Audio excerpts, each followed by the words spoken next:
Recently, I celebrated 2,000 subscribers by achieving true 100% completion of Sly 3, which involved hitting the coin limit of 999,999.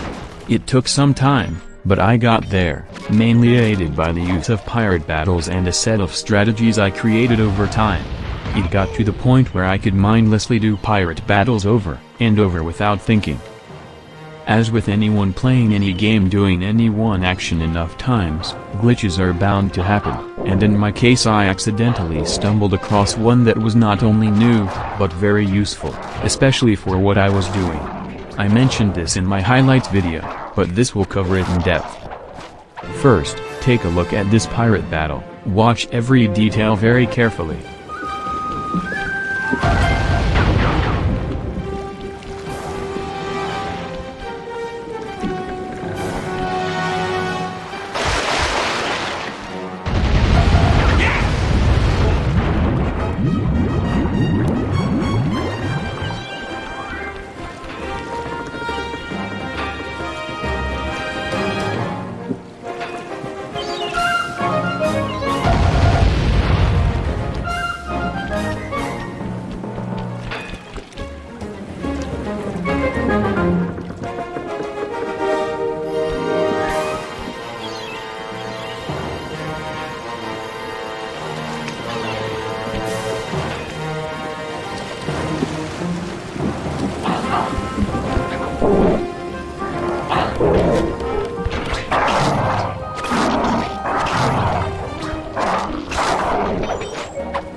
A perfectly normal pirate battle. Now watch this one, also observing every small detail.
The glitch I found happened in that second pirate battle.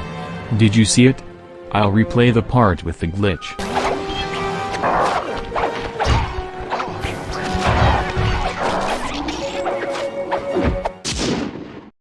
The more observant of you probably saw it, but for those who didn't, I'll explain.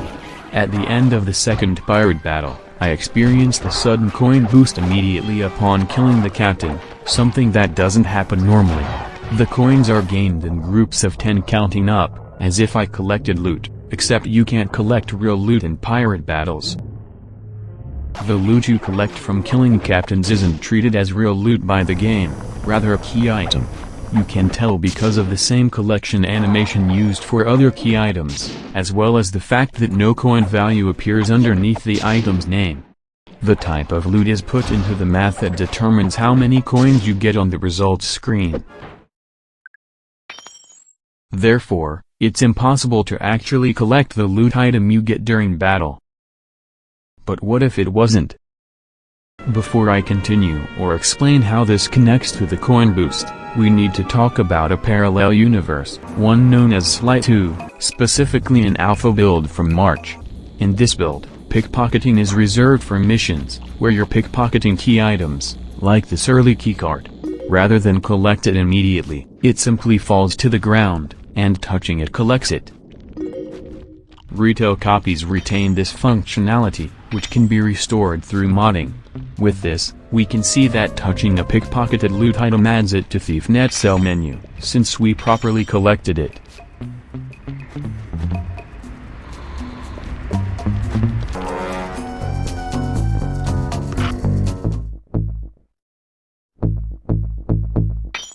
Keep this info fresh in your mind, because we also need to talk about key items, specifically ones dropped by other entities. The best way to show this off is through Sly 2's India Guest House. In the job that takes place here, we need to collect 5 parts of a tuxedo by ransacking the place. When you break the piece of furniture containing the tuxedo part, Sly does the key item collection animation. However, if we slow that down, you see that he first reaches downwards to pick up the tuxedo part. What he's doing is reaching to the actual location of the item to pick it up, because breaking the furniture item spawned the tuxedo part at its base. Unlike coins which fly out, it's set up to be collected through a scripted sequence, so it spawns on the ground next to its assigned entity. This can also be seen in Sly 3, when you collect Cantankerous Tim's hat. When the pirate agrees to hand it over, it spawns on the ground directly underneath the pirate. Sly reaches to pick it up, and then does the key item collection animation. To further prove it's spawned directly underneath the entity, the collection sequence takes longer if the entity is farther away when the item is dropped. Stealing the eye patch from Stone Jake is a good example. Notice how Sly spins around for longer? Additionally, I also got a rare bug where a captain got launched out of bounds at the start of a pirate battle. He eventually touched the death plane at the bottom of the map, and the collection animation sequence took much longer than normal, because it spawned much further away than usual.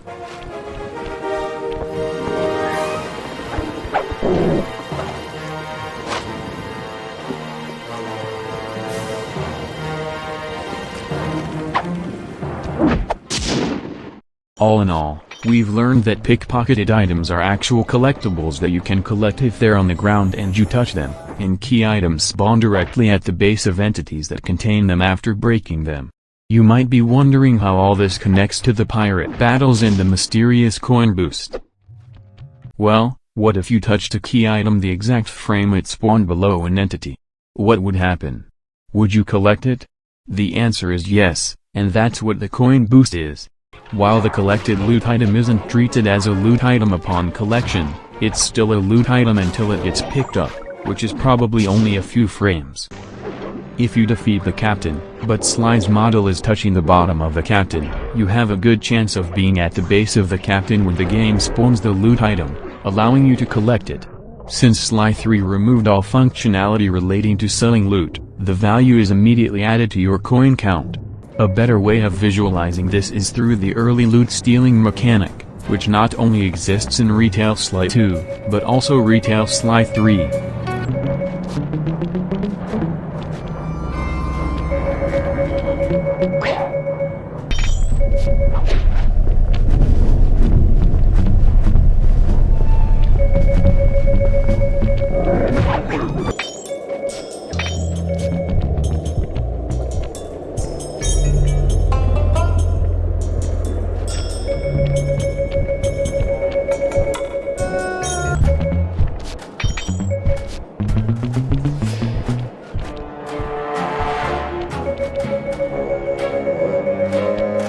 In this example, the loot is a medium diamond, so when I collect the item in its loot form, 101 extra coins are immediately added to my coin count. The game normally makes it very hard to continue moving forward once a captain is defeated. However, you push the captain onto one of the sets of stairs on the rear end of the ship, the final blow won't stop you in place. This can also happen if the captain jumps at you when you do the final blow, which accomplishes the same positioning, although this is even more rare. It's not as easy of a setup as you think, as it's a very small window of opportunity, plus you have the two infinitely respawning pirates to worry about, as they try to attack you and might influence the movement of the captain. Even then, it's still not guaranteed, as you have to aim for the dead center of the captain's model and hope you get the timing right. Additionally, due to how new this glitch is, it's possible that there's more factors, such as the position of the ship when you defeat it in battle, but there are no more currently confirmed factors. Here's a few minutes straight of successful glitch attempts.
The reason Sucker Punch likely never found this is because pirate battles are the only time in both Sly 2 and Sly 3 where pickpocket loot items are treated as key items. It's entirely possible that people perform this glitch all the time with other key items in both games, but it makes no difference as all other key items are mission specific and don't appear in the cell menu, so you would have no way of knowing if it's happening.